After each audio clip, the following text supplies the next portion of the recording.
So, thank you everyone for tuning in to yet another episode in which I talk about issues related to public transport. Do they say public transport or public transportation in Australia? I don't know.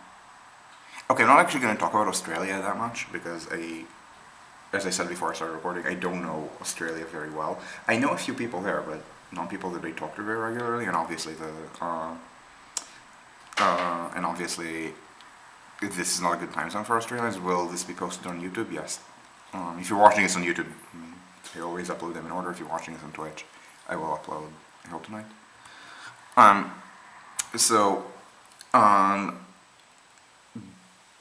actually going to talk about what I'm not going to talk about first, because Michael was asking about Northeast Corridor stuff.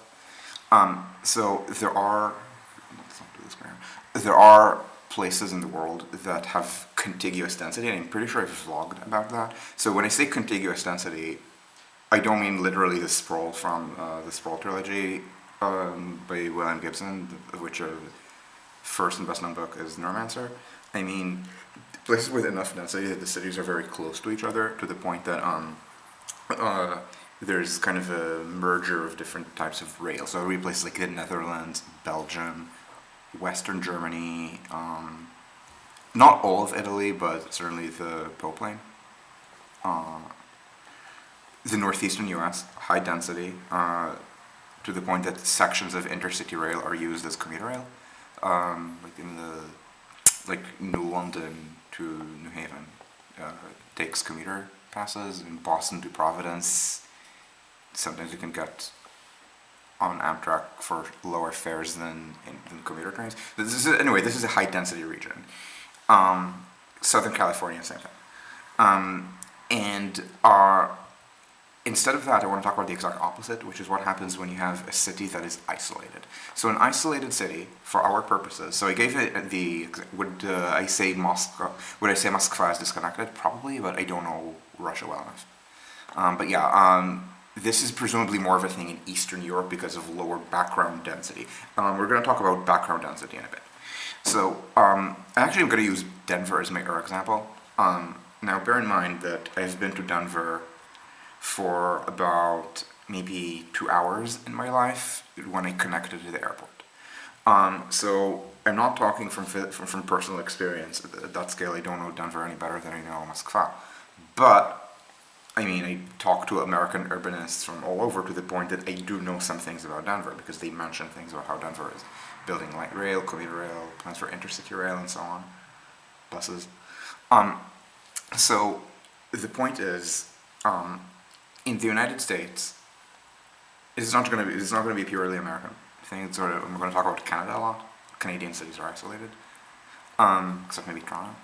But in the U.S. Typically, when people think of urbanization, they think about traditionally they would think about the manufacturing belt, aka which was historically roughly this quadrilateral. I think Detroit was only counted as part of that belt toward in the early 20th century. This is kind of an outpost, Minneapolis. Rather than pure manufacturing belt. St. Louis, I mean, Kansas City might arguably be an outpost, but I'm not sure, but roughly this is the manufacturing belt. DC was not included, Baltimore was. So it's roughly this section. Think of it as a quadrilateral because if you ignore Minneapolis, it's roughly cornered at St. Louis, Baltimore, Boston, and I don't even know what the northwest corner of this would be, Milwaukee.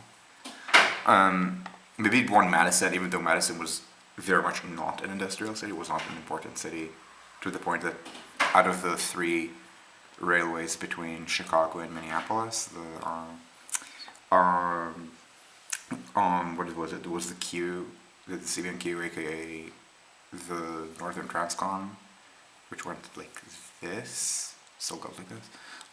There was Chicago and Northwestern, which went like this, I think.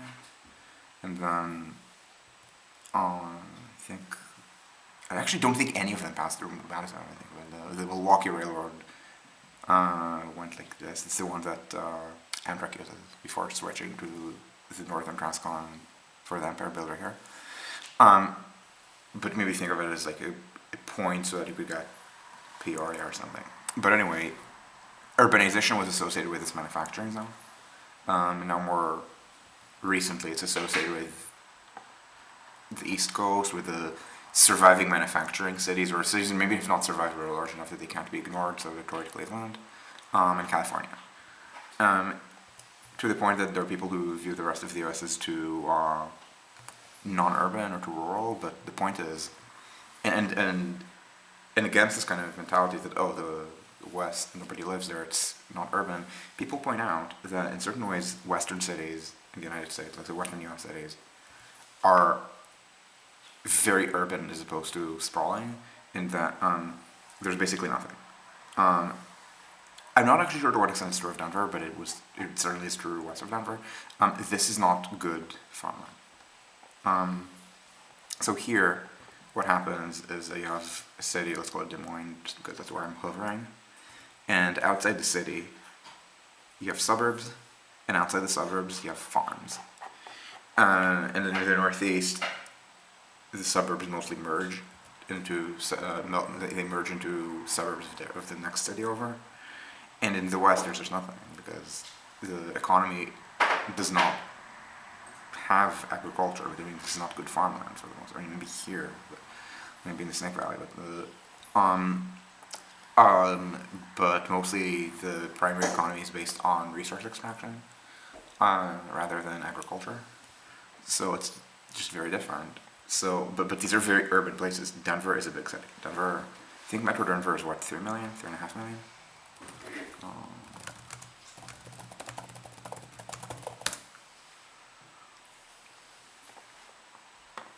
I think, what is it? CSS has to be like 3.5, 3.7, right? 3.6, okay. Yeah, and it's growing pretty quickly. So this is sufficiently urban that this should have lots and lots of public transport. I guess public transportation is an American thing. Lots and lots of public transit. To an extent, there is. Denver does have pretty solid light rail network, and it's doing something really weird with the commuter rail, in which, not having much of a history of commuter rail, it's built a commuter rail system that's running all electrified, all electric multiple units. I think they had the capability of running, but I don't know if they were they've never used it. And they also did some changes to the station to make it a better stub-end terminal. So from a through station, they kind of reduced it to a stub end here. And the lines are pretty frequent. I think they run every 15 minutes. The problem is that the lines, because it's not a historic, it's kind of interesting. It's not a historic commuter rail network. To the point that that in a place like New York, the suburbs, even with lots and lots and lots of sprawl, like auto-oriented sprawl, not just people moving one station farther away from the city's school district, to the point that there is stuff next to the train station. That's, by the way, not an issue of isolation, it's an issue of growth. I showed you for a moment when I was looking at Denver's population, its population growth in the 2010s was 17%. That's pretty solid. And so the city will have been wired, the metro area will have been wired based on the transportation of the last couple decades. New York is a slower growth city, and it was a giant city with a giant rail network before mass motorization. So so often you just need to restore the lines and the traffic's going to already be there. Maybe New York is not the best example because the lines have been contiguously operated, but in Boston there are lines that were shut down and then restored, and they're restored at not great ridership, but not zero, because the suburbs did spring up around them, where they had been built to serve historic cities, like the line to Plymouth. I mean, at this point it's a parking lot to Kingston, but it's near Plymouth. If you live around Plymouth and you drive to Kingston. And in Denver, it's not like this. So in Denver, and again, this is not about Denver being isolated. It's about Denver being new. And so the commuter rail system, I guess maybe they were expecting something. So I don't know if it's underperformed ridership expectation or something. Again, the ridership is not great. My understanding is that it's improving as it takes time for development to catch up with these commuter lines, and again, the service is not bad. And again, over time, yeah, the development will catch up. There is development in Denver, and so so the point is that Denver is investing. Again, I don't think it's doing the best job. It's by American standards not doing the worst. This is not LA where they're spending a lot on rail and then their model split keeps decreasing. And but then there's nothing past Denver. I mean, I'm gonna count Boulder as part of Denver because same CSA, same combined statistical area. Because so the point is, where can you get to from Denver if you're not flying or if you're not doing Midwestern driving? And yes, I'm aware Denver is not in the Midwest. I'm talking about the stereotype. By stereotype, I mean I literally met them at conferences. They actually do it. They drive from Detroit to St. Louis, things like that. Like 10-hour drives, 12-hour drives. So if you're not doing insane 10-hour drives, and if you're not flying, where can you go? And so I don't mean by rail. I mean 10 hours by rail is insane. I don't mean that. I mean a reasonable train trip, a reasonable car trip. You're going to what? Cheyenne, Fort Collins, Colorado Springs, Pueblo. This is actually pretty linear. To the point that people have proposed this as an intercity rail corridor, and I could see that. It's not amazing or anything. It's very few. So the entire state of Wyoming, of which Cheyenne is part, but it's not the bulk of the state's population or anything. The entire state of Wyoming is what, 600,000 people. Like Wyoming, infamously, is the lowest population state. People keep talking about it with Senate representation, because it got two senators in California with 40 million people also get two senators. So Cheyenne, very few people live in Cheyenne or Laramie. So that's not going to really drive anything with Denver. Fort Collins, I think it's like a couple 100,000 people. Colorado Springs, same. Pueblo, I think, might be a little smaller. So this is not. So yeah, it's a string of cities, but very few people live there. Is the point? It's mostly just Denver, and it's the same in Salt Lake City. Again, you can talk about the string of cities. This is also a rather linear region with Ogden and so on. I guess maybe Park City is not part. Provo, of course, Birmingham. But really, it's just one metro area of like 2.7 million people. It doesn't really interact with other metro areas. Like again, yeah, you can drive from Salt Lake City to various places in Idaho, but first of all, it's a long drive, and second, these are not large cities. Again, it's not like this discussion about isolated cities would be completely different if what's the distance to, let's say, Pocatello or Idaho Falls? 300 kilometers. If Idaho Falls, Pocatello, and Twin Falls were metro areas of, let's say, 1.5 million people each. They're not. I think Boise might be 1 million. No, Boise is not even 1 million. Boise is 850. Yeah, no. So the point is that just the thing of how to conceive of planning for an isolated city is that you don't need to think about what happens elsewhere, if that makes sense. And again, these are urban places. Urban places are very auto-oriented because America. But I think the model split in Denver is about the same as the American average. It's about 5%, I believe, for work trips, pre-corona. So yeah, it's very auto-oriented, but it's not because Denver is auto-oriented, it's because America is auto-oriented. It's like in American city, practically everyone drives, with a couple of exceptions. And honestly, if you're willing to be looser with what you say practically everyone, the literal only exception is New York City. I mean, I wouldn't use the expression practically everyone drives to a place like Chicago, but I get why people would use that. To put things in perspective, a metro area like Chicago or Boston or San Francisco has, on pre-corona numbers, about the same model split as the country of Germany or France.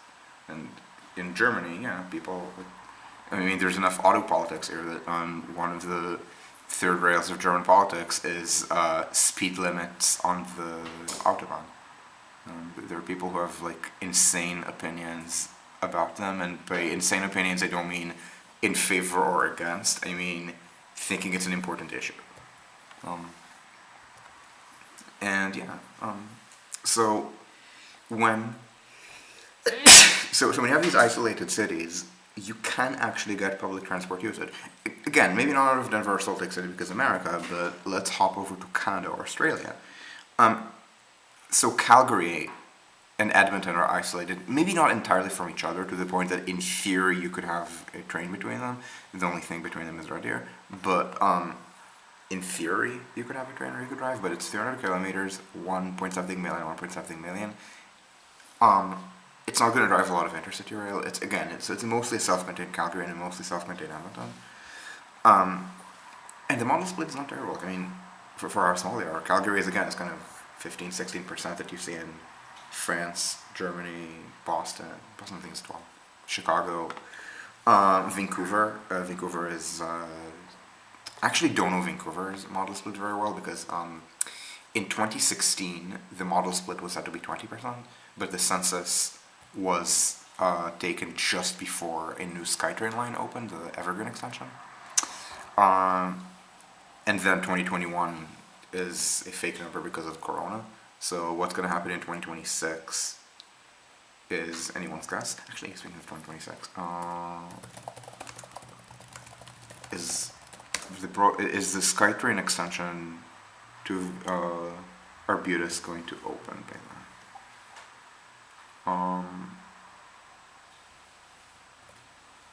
I don't remember if when the opening date is supposed to be. It's under construction already. It's not Crayon anymore. News and info, construction, about, and let's see when it's gonna open. Major breakthrough, second breaks through at the station. You're still not telling me when it's gonna open.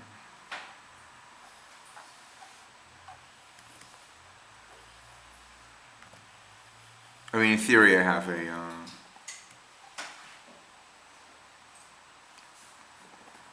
oh yeah, and the machine has a name, contact information, status report, about, and the schedule.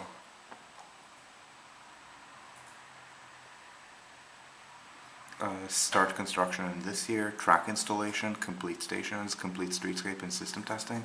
Okay, so I don't actually know if it's going to open just in time for the 2026 census or just in time to miss the 2026 census. It's going to be well into the 20s after it opens. I mean, this is despite the fact that it's half the line. They should open all the way to UBC. But construction costs doubled on them while they were debating, so they only have enough money up to here, not up to here. Up to here. It's supposed to be Arbutus. No, this is Arbutus. So only up to here. So now Vancouver is not exactly isolated.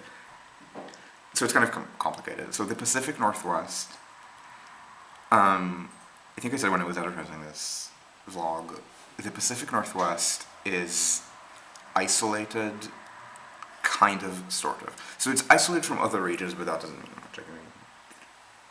The question is not, can you infinitely go to other cities? The question is, can you go to a number of other cities within decent ground transportation distance? And the answer is yes, you can.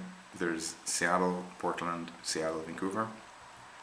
But first of all, it's not as contiguous to the point you can actually think of separately planning regional travel in the corridor between Olympia and Everett, and then maybe think about Bellingham, and Bellingham is kind of isolated from the rest. And then think about Vancouver separately, and of course between Vancouver and Seattle there's an international border, which matters a lot for anything that has to interface with the border. For example, if you take a bus, this happened to me when they made us all get out of the bus, take out our suitcases, walk through the border. They didn't check anyone that I recall. They didn't check the suitcases or anything. We just walked across the border. They saw that we all had, papers. It was mostly, I guess, American and Canadian citizens, and then me with a German passport and a Canadian work visa. But nobody was even asking me questions about the trip back to Canada, and then put the luggage back on the bus, get back on the same bus, and get to Vancouver. It was just border theater. And the trains have preclearance, but it's the same border theater, U.S. Canada. Just to point out how much of a border theater U.S. Canada is. In Canada, I was checking a couple years ago who could get into Canada without a visa. So, for example, Sid is an American, has visa-free access to Canada. As a German, have the same. Apparently, people outside, let's call them developed countries and some Latin American countries, so yeah, it's pretty normal to require a prior tourist visa. But in Canada, the interesting thing is that if you have an American green card, you have access to Canada without a visa, regardless of your passport, or almost regardless of your passport. At least that was the rule when I checked, which would have been 5 years ago, or something like that, or 7 years ago. So this is how little they worry about anything illegal between the borders. Like, it's occasionally they threaten something, but that's just bullshit. But in practice, it does impose friction on traveling between Vancouver and Seattle.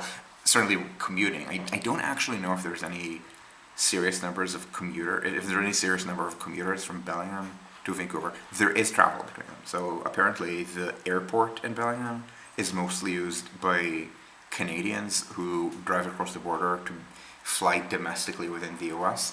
The issue being, so if you fly from a Canadian airport to the US, there's pre-clearance, so you don't need to deal with the immigration line at JFK or anything like that. That's not the problem. The problem is that there's much more competition domestically than between the US and Canada, because there aren't. Maybe there are, but if there are, it's very recent. There is no open skies between the US and Canada, so fewer airliners travel between them, so there's much less competition and prices are much higher. This actually mattered when people were talking about the Bellingham bus network, and they were asking about and they were asking about the possibility of having buses connecting the city with its own airport, and the transit agency said that they're not going to do it. They're not going to offer bus service to the airport because the users of the airport were predominantly Canadians who were traveling there to have cheaper flights to American destinations. And so again, this is not hermetically sealed or anything. This is not the Korean DMZ, but it does reduce travel to the point that when you're planning Vancouver transit, you basically should not be thinking even about Bellingham, let alone Seattle. Again, maybe there's going to be something. Maybe there's going to be intercity rail, but the intercity rail is not going to overlap any commuter travel, right? Because if you're thinking of Vancouver commuter rail, there is a line called it's called the West Coast Express, I believe. I forget whether that's the Vancouver one and the other one is Portland. Yeah, no, that's Vancouver, West Coast Express. Is it still 3 round trips a day? No, 5 trips a day. It's only at rush hour, only weekdays. Yeah, very low ridership. And this is not some kind of corona artifact. The numbers were extremely low. I forget how low, even pre-corona.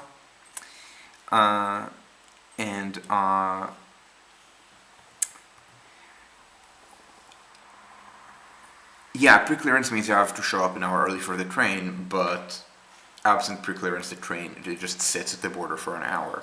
And yeah, in theory, passengers prefer to be an hour on the train to be an hour waiting. But if it's a border train where you don't know when the train is going to leave, because if CBP or its Canadian equivalent decides to hold the train because someone appeared to have colors that resemble the Palestinian flag or something, then uh, the then they're dealing other people. So you're not. So it's not like this certainty of like a slow. Right? Yeah, you could cross people without a passport. But the issue is okay, to just get passports. Yes, you could do the border checks at the Vancouver terminal for high-speed rail. You can do pre-clearance. This is probably what's going to happen if there's serious high-speed rail between Seattle and Vancouver. This also means you can't have a second station in the Vancouver region, for example, somewhere more accessible. It would probably be a park and ride. I think I crammed it at some point that you would do something like this, roughly following the Trans-Canada and then transition around here maybe, when it's lower density. And then, yeah, you could, if you didn't have to deal with the border check, have another station, some kind of probably park and ride for people in Surrey and Langley, and pre-clearance forestalls that, but it's not. I mean, it is going to make the line worse, but it's not going to make the line a lot worse because it's a destination. So as an origin, yeah, it scores the people in Surrey and Langley, and they're a pretty hefty proportion of the region, but still just a quarter. And as a destination, people aren't traveling to Surrey; they're traveling to Vancouver. So yeah, it does induce friction, but not. That's not going to make the difference. If that friction makes a difference between a successful and a failed line, then it's incredibly marginal. Like, I mean, whatever rate of return you get, it's going to straddle. So again, you could do this, but the point is that even if you didn't have border friction, yeah, you do have West Coast Express. You could maybe think about more commuter rail.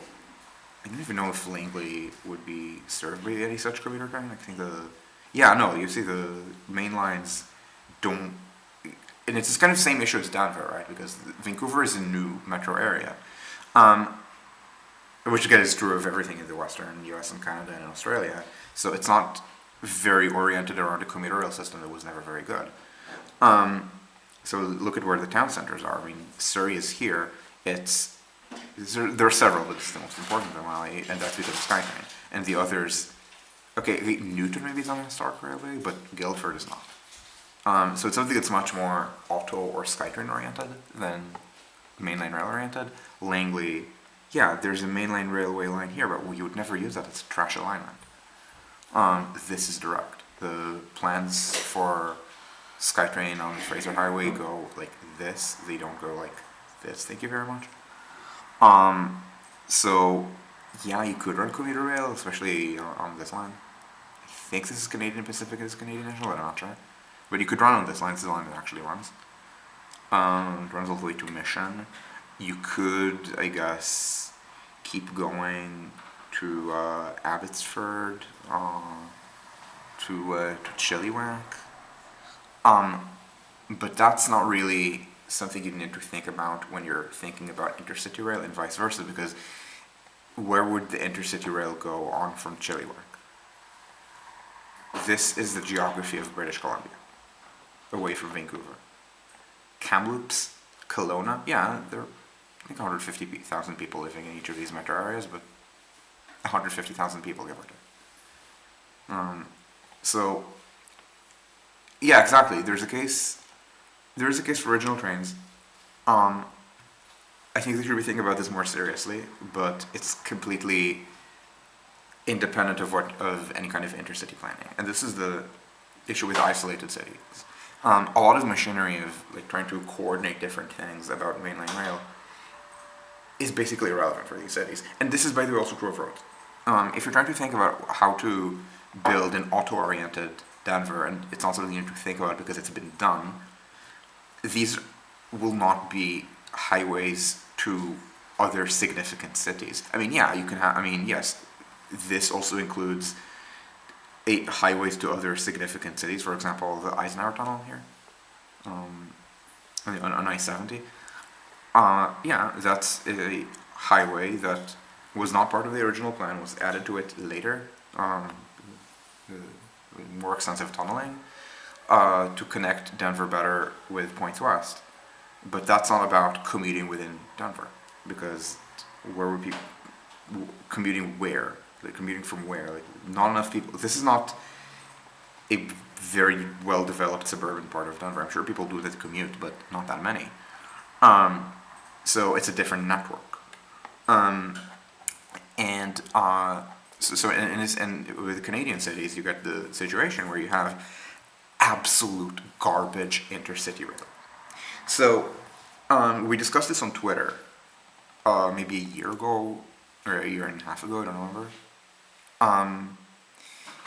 about what the best intercity rail network is in the Western Hemisphere. And there is a very clear answer to what the best intercity rail network is in the Western Hemisphere, and this boils down to the fact that the zero meridian is in Greenwich. Greenwich is in southeast London, and the main intercity lines in the United Kingdom all go north and west of London, not northeast or southeast, which means practically the entire British intercity rail network is in the Western Hemisphere. So technically, I guess Cambridge is Eastern Hemisphere, but who cares? So other than a very small part of the east of England and like Kent, and maybe parts of maybe East Sussex, this is all Western Hemisphere, so this is far and away the highest usage rail network in the Western Hemisphere, followed by the Spanish one. Spain has very good infrastructure, not very good service. So excluding places that are technically the Western Hemisphere but are not usually what you think of when you say Western Hemisphere, the US actually has a better intercity rail network than Canada, which is very sad. No, it's not coughing baby. The British railway network is okay if you don't mind very high fares. I mean, I want to say kind of mess because I live in Germany, so I shouldn't complain about British trains being slow. British trains are probably comparably slow to German trains, but Britain and Germany are probably the two best examples of legacy intercity rail network, as opposed to high-speed ones like France, Spain, Italy, China, of course, by far the biggest, Japan, Korea, Taiwan. But yeah, so Canada has garbage intercity rail. The corridor, so this roughly, is diesel and much slower than the Northeast Corridor. The average speed here is like 90 kilometers an hour-ish. With tilting trains, or it used to be with tilting trains, again, they were still averaging like 90. The Northeast Corridor, I keep slagging on them for averaging 120 south of New York, let's say 100 north of New York, where they should be averaging 200-ish. But that's just here, and even that is kind of bad. And then in the rest of Canada, I mean, it's just night trains. There's no rail between Calgary and Edmonton. There are plans for such trains, and yeah, they could succeed, but again, not that many people live here. Vancouver, where would you even take a train? But this coexists with actually not bad local public transportation. As I said, the model split in Vancouver, when the 2016 census was taken, so before the Evergreen line opened, was 20%. I think after it was separately surveyed, and I think it was maybe 21%. Like the Evergreen extension mattered, but it's not like the difference between life and death or something. Whereas the Broadway line, not the half of their building, but the entire, like if they build the second half, kind of is. It's a huge bus corridor, busiest bus corridor in North America. And then it gets me to Australia. Australia actually has good public transport within some of the main cities. Okay, maybe I shouldn't say main cities when, like, would you call Sydney the main city of New South Wales, where I believe 2/3 of New South Wales lives in Sydney? And by the way, I'm gonna switch to Australian vocabulary for a moment. In Australia, when people say Sydney, they mean the statistical region, so it's automatically the metro area. The municipalities are very small. They're called suburbs, the municipality, so even the municipality, which is the Sydney Central Business District, is called a suburb. And they're administrative things, but they don't matter very much. Brisbane, though, is the only one with a more significant suburb, which is like the Brisbane suburb, I think, is 1 million people, is the most populated in Australia. But even then, when people say Brisbane, they mean the statistical region, which is the 2.5 something million metro area.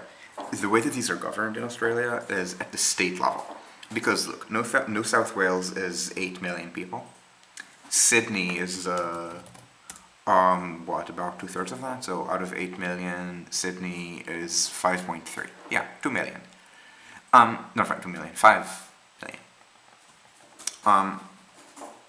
I think something similar is also with Melbourne and Victoria. And what this means is that if you're trying to make decisions for the entire region, Victoria is 6 point. Yeah, oh, they even tell you what percentage is in the capital. Yeah, so I guess Brisbane is the only one that's not entirely dominant of the main capitals. Yeah, there's Hobart, but it's Hobart. This is how significant it is to Australia.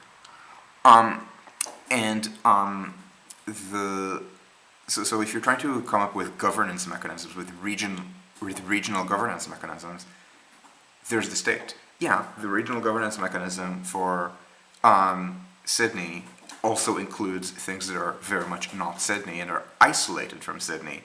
All these random places that are appearing on a map that are tiny. There are secondary cities as well.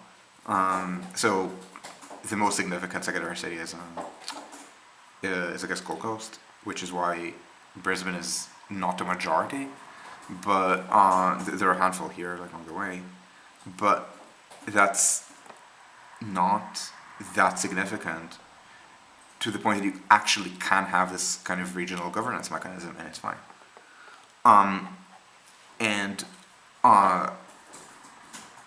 So yeah, they're like, so if you just think of Sydney as governed as New South Wales and Melbourne as Victoria, yeah, I mean, there are some places at the border that get split, but practically nobody lives there. Yes, you're good. Yeah, Britain is good at frequency. Britain, again, is good at things like, or rather, Britain is good at intercity frequency. The commuter rail frequency in London leaves a lot to be desired, I will tell you from having stayed in Greenwich recently.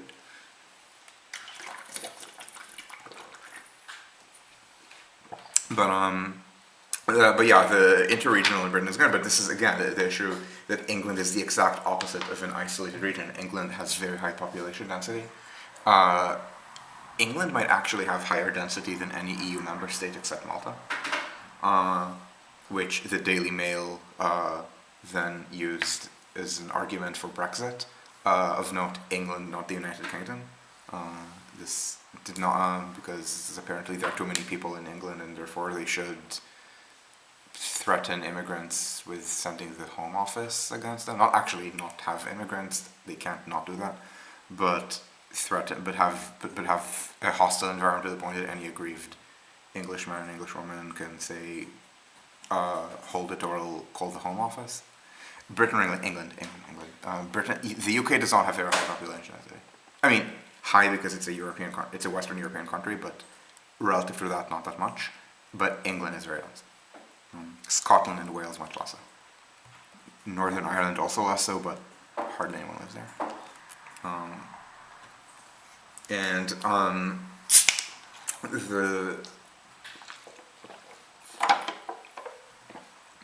The situation in Australia is the exact opposite in that very low density. And again, so people get between the cities by flying. Sydney to Melbourne, Sydney to Brisbane are, I think, in the top 10 global flight corridors by volume between two cities. I think there are trains. It's like 2 trains a day. They're very slow. There are perennial plans for high-speed rail. So Sydney to Melbourne high-speed rail I guess you could do it in 3 hours. It's not going to be exactly 7 10. It's going to undulate a little bit, but that's fine. I mean, there's again nothing there, so you could have very long stretches of running at 300 something kilometers an hour. Yeah, it's 3 hours. Sydney to Melbourne will be very successful. The case for it gets stronger every year because these are new cities. They are growing very fast. Australia has a very high immigration rate, one of the highest in the OECD, which is why I keep being annoyed when anti-immigration people in, I think most of the UK say Australian system as a way of talking about taking control of immigration. Like, yeah, okay, Australia is a dick to refugees, but the UK already is a dick to refugees, and second, more importantly, Australia lets in labor immigrants in very large numbers, is what people never imagine. So yeah, lots of growth in Sydney and Melbourne and Brisbane. So yeah, the case for high-speed rail between them strengthens every year. Unfortunately, the construction costs grow to accommodate it, not because it gets harder to build. Again, these are isolated cities. There's nothing here. This is not like in a region that's undergoing more sprawl every year, the way that even in the Northeast, which is not very fast growing, every couple of years when I try to do some new crayon for high-speed rail, you shouldn't call it crayon, so at this point it's a more serious plan. Whenever I get back to it, what I see is that, oh, they opened a new condo right in the way. They opened a few new buildings right in the way of straightening some curves. But that's an artifact of contiguous urbanization. This is not what we're talking about in Australia. Nearly the entire route would be in places where, like, how many people live in Wagga Wagga? How many people do we think live in Wagga Wagga?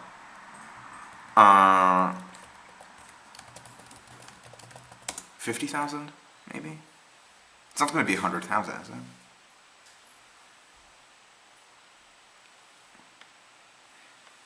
70,000. Yeah, okay. So, it's not about sprawl in Wagga Wagga making it hard to build this line. It's not going to make it hard to build this line, this sprawl in Wagga Wagga, because Wagga Wagga could have 200,000 people and would still just get a station at the edge of the urban area. Everyone here owns a car. And then go around the mountains and get to Melbourne. That's not the problem. The problem is construction costs in the Anglosphere are rising very fast as it's forgetting how to do good construction. But yeah, this is something that could succeed given that these cities are isolated in the sense of being 3 hours from the nearest high-speed railable cities. Like 3 hours. But the train does not currently exist. And it's fine. I mean, it's not fine. It's bad transportation. Lots of people are flying. It has all the usual social problems that you can think about.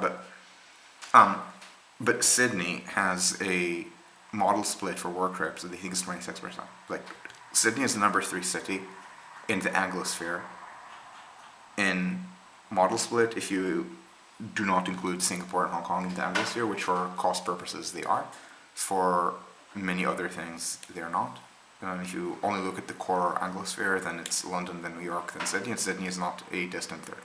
Like, New York is a fairly distant second. Sydney is a pretty close third. Fourth is probably Toronto, maybe. I think it's ahead of Brisbane. Sorry, ahead of Melbourne. And and nothing in like secondary Britain or non-New York America is even in the running. So something you can do. You can have a place that has a fairly good public transportation system, even if it's surrounded by very little, to the point of having to have it built de novo, which is mostly a Vancouver thing, maybe a Toronto thing. In Sydney, it's different. Sydney does not have a North American commuter rail tradition at all. It has a British one.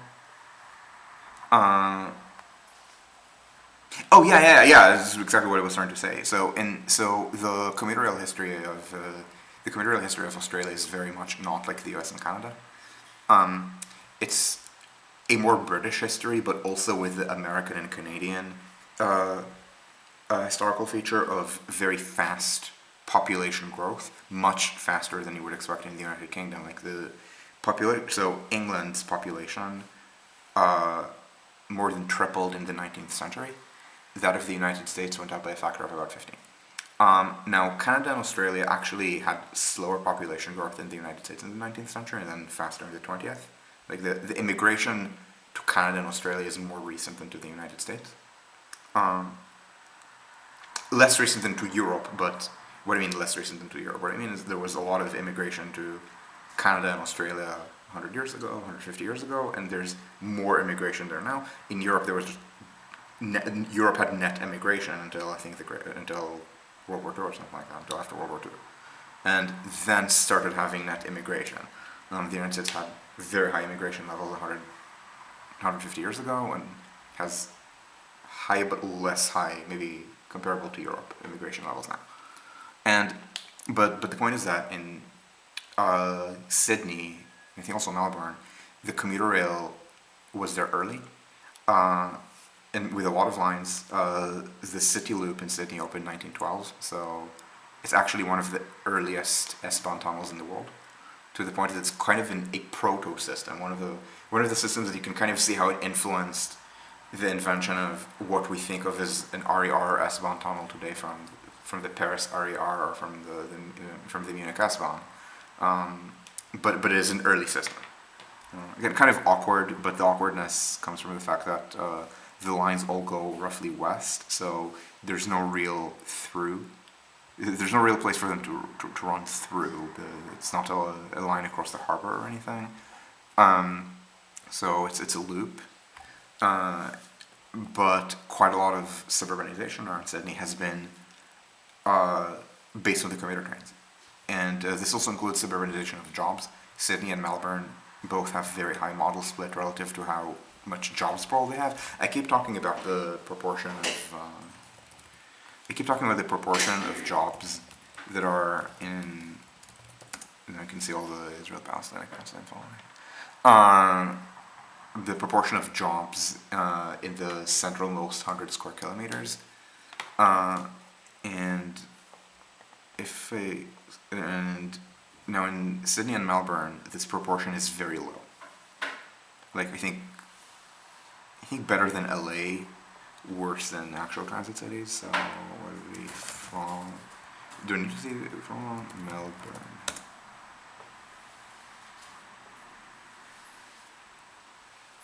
Yeah, this. So SA. So they have something called statistical areas, where the lower the number, the smaller the zone is, which is usually the opposite of everything. Like nuts 1 are bigger than nuts 2, bigger than nuts 3. SA2 is the lowest level. Maybe SA1 is a block or something. SA2 is a couple square kilometers, I think 4-ish, 3 or 4. And this is the lowest level at which I got the data. So in Sydney, the centralmost 100 square kilometers, which I don't even know if they're contiguous, it's like not even 20%.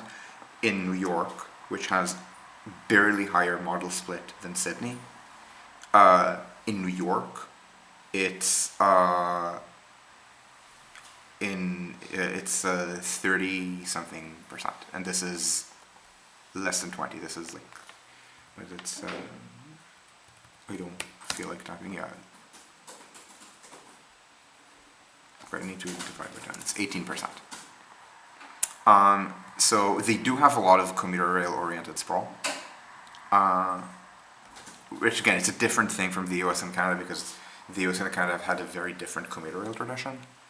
And so the point that we're trying to retrofit it into Denver, it actually is hard to turn it into a Sydney, because it takes time for the development for both residential and commercial to catch up.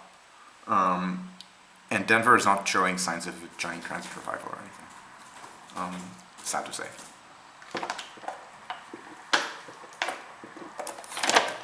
Only place in the US it was in the 2010s was Seattle. There was a large increase in public transit usage. So the point is that we have these isolated cities. Again, I'm talking about Western US, Australia, New Zealand, all of Canada, except maybe Toronto, but even Toronto, let's face it, where you can have, if you want, which again is unfortunately not something Americans seem to want. But if you want, you can have pretty decent public transportation locally, but you think of it completely differently from intercity. It doesn't affect intercity. I mean, in Sydney, I'm sure there's some question of what corridor a high-speed line would follow to get into Sydney city centre, and the same is true of what to do in Melbourne, but it's not the most important question when you have 700 kilometres in between, all of which have to be built greenfield with mountain crossings. The cost of dealing with the headaches in Sydney and Melbourne is not nothing, but it's a second order effect. And this affects planning. It means that you don't need to plan in coordination. It means that when you have an isolated city, you can silo intercity transportation planning by whatever mode you want, even if it's a highway. And you can silo that away from planning local and regional travel. Again, going back to Canada, I mean, Canada, this is not Canada, this is Canada. Lots of highway-oriented development. I mean, as I said, Calgary has decent model split for how new and sprawly it is, but that's still 16%. It's not a lot. So lots of these arterial roads, but Canada does not have a national motorway network. The Trans-Canada Highway is not a full freeway. Long sections of it are only 2 lanes and have crossings. Canada never built anything like the American interstate system. And yet its cities are auto-oriented. It actually built urban motorways on the same timetable as the United States almost. The first intercity motorway, I think in the English-speaking world, was actually, I think the Queen Elizabeth Way was maybe even before the Pennsylvania Turnpike, or if not, then it was the second after, I don't remember. And then the Toronto motorways, the 401 and things like that, it's a pretty extensive system. Toronto is maybe a little more like in New York or in Chicago, where it's been built and a lot of stuff was demolished to build it, but it's still a strong city center. There's also a healthy, if too small, and kind of impossible to expand due to extreme construction costs subway system. To the point that the model split for public transit is not bad, and the buses are actually pretty good with how they're doing the arterial networks, but there's still freeways motorways within Toronto. But again, nothing on the Trans-Canada. If you're doing passenger travel at the scale you always fly, if you're doing freight travel, you take a train. You ship it by rail. Canada has more freight rail ton kilometers than the entirety of Europe, counting Turkey but not Russia, but counting Ukraine, counting Belarus. And and so you can do this kind of siloing away of planning intercity and local and regional travel in isolated cities, and it's possible to do well on one and poorly on the other, to have very bad intercity rail, like in Australia or in Canada, while still having not terrible local public transportation. And people were asking me before about Eastern Europe. Eastern Europe is a little different. And the reason is that, Poland is not that low density. Ukraine starts to have the density where we're starting thinking about isolation, but start to think is not the same as actual isolation. Kyiv to Kharkiv is 400 kilometers, so it's a little more than, let's say, Calgary to Edmonton, but Kyiv is comfortably larger than Calgary and Edmonton combined in pre-war numbers. Kharkiv is larger. It's not larger than they both combined. It's larger. I think it's larger than each of them. Again, on pre-war numbers, lots and lots of refugees. Kharkiv was hit really hard in the war, so lots of refugees come from there. But there's a lot of stuff in between. And this is with Ukraine being pessimal for intercity rail, with how non-linear its population density is. Like, technically the largest city between Kyiv and Kharkiv is Dnipro, but Dnipro, it's not. It's a triangle. Kyiv to so Kyiv to Kharkiv, and then kind of have a branch coming out of, I don't know, Poltava down to Dnipro and Zaporizhia. So not the best, but again, so not the best, but it's still something where you should still be overlying an intercity rail system, and they are. I mean, there is enough of a tradition of everyone taking the trains in the former Soviet Union that there actually is pretty decent ridership in Ukraine and Belarus, and in Russia. Russia being much lower density.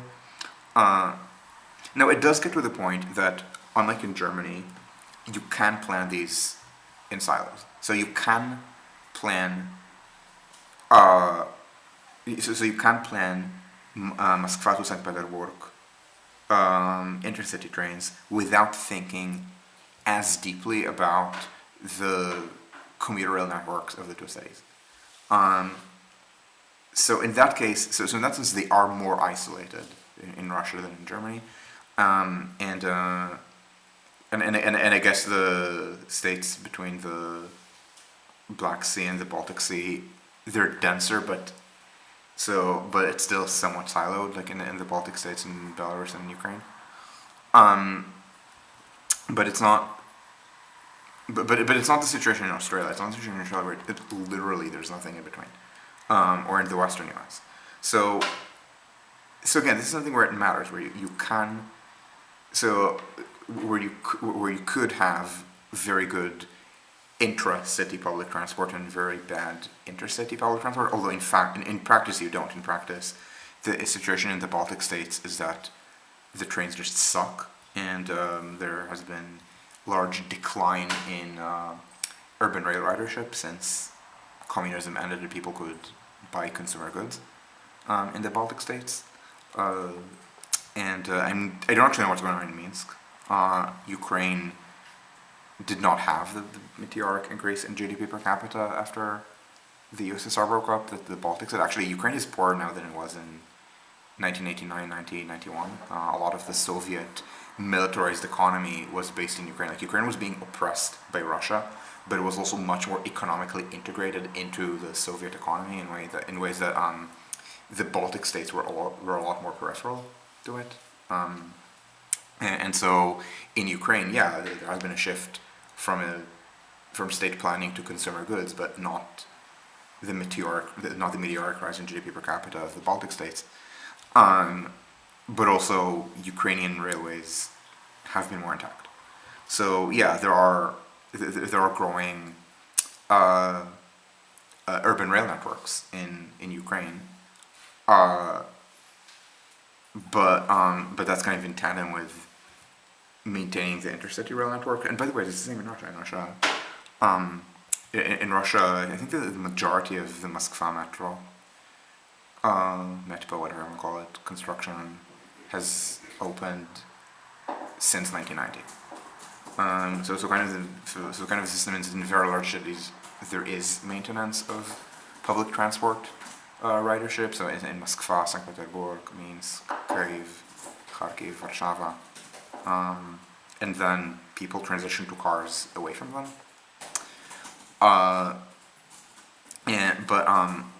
But it's something. So this is kind of an intermediate case of isolation, if that makes sense. Yeah, exactly. This is so, like the relationship between Russia and Ukraine was colonial, but it was colonial in a way where Ukraine was being, I guess, cored, if you want to use the paradox interactive terminology, and then essentially it's been decored in the last 19 years because of the divergence in regime between the more authoritarian Russia under Putin and the Ukraine that saw it and decided it didn't want that and wanted to be like this part of the world instead. But for example, the rail tradition in Ukraine is very Russian. That's fine. I mean, Russia has good trains. I mean, they recreationally invade other countries, but they have good trains. Okay, so as I said, I have a hard stop in 10 minutes, so I'm going to take questions if people have any. I should also say, speaking of rail networks for countries in war, so Israel is not at all isolated. Israel actually is contiguous, high density, to the point that you can't really think about intercity and commuter travel separately here, like around Tel Aviv, Jerusalem, Haifa, even Beersheba. But Israel as a country is of course isolated, so it means that kind of macro scale questions of where the trains go beyond this zone work very differently from in, let's say, the Netherlands or Belgium or Switzerland, which are places that for most purposes Israel should pattern itself after. Yeah, going back to Denver, how did they end up building commuter rail in a new city? They had lines. Like they had so they had lines. I think it's actually a combo of legacy lines and lines where they built it in a freeway and decided that it's going to be commuter rail. So Google Earth is not the best at it. So let me look at Open Railway Map. Might be better.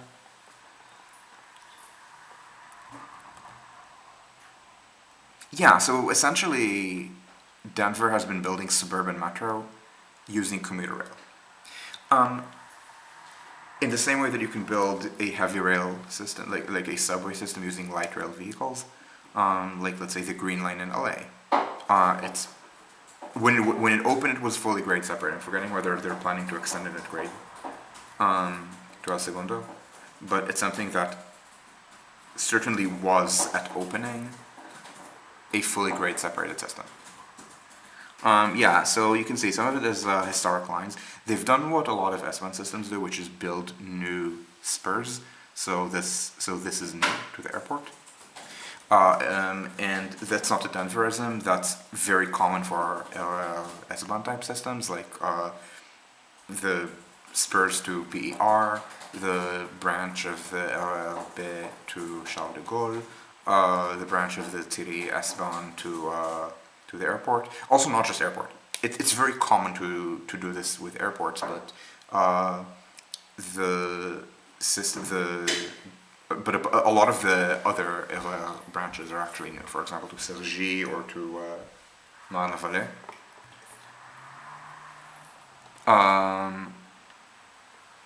So would I say that they should be building suburban rail? I don't know. I mean, I actually can see that happening. Vancouver is building, not suburban metro. Vancouver built a suburban metro. Vancouver could be using commuter rail to a place like Chilliwack, but it's nice, but it's not the highest priority. The highest priority is to actually finish the fucking SkyTrain extension to UBC, and then build on Fraser Highway to Langley, and then maybe think about relief lines. And so, but it's not that it's bad to have the system and use commuter rail vehicles. It's not bad. It's just you really need aggressive TOD to make this work, as you would with a suburban metro. You can't expect it to work like reactivating commuter rail in a place where development naturally follows these commuter lines, because the development is still centered on town centers that opened 70 plus years ago. But again, that's an interaction between isolated city and new city, a very sprawling Sunbelt city. LA, which is not an isolated city at all, has the same issue. Oh yeah, and of course SEPTA, yes, SEPTA airport line. So yeah, so I don't think Denver made a wrong choice to do commuter rail. I do think it needs to understand that whatever the vehicles are, it's functionally a suburban metro, which means that they need to have very aggressive TOD, commercial in the center, neighborhood scale commercial at the stations, and residential walking distance to the stations to make any of this work. Which again is something that Boston doesn't need to do. Boston should be doing it, but Boston can live without it because some of the development already pre-exists. Boston being an old, not because Boston is in a denser region, but because it's older. So for example, I want to see, for example, Moskva is an example of an older city that's more isolated, but Moskva is not actually that old. Industrialization of the Soviet Union famously happened mostly under Stalin and immediately thereafter. Maybe in the Donbass, maybe it was earlier, but we're not talking about the Donbass. Okay. Are there any final questions before we break? Why am I checking Fatty? Sure. Thanks for watching. And I'm not sure if I should apologize for being less TLDR, or if I should embrace it and promise to keep future streams to about an hour-ish and not 2+. So thank you all for watching. I will see you either on Saturday or Tuesday in a week. Topic TBD. So thank you all for tuning in, and ciao ciao.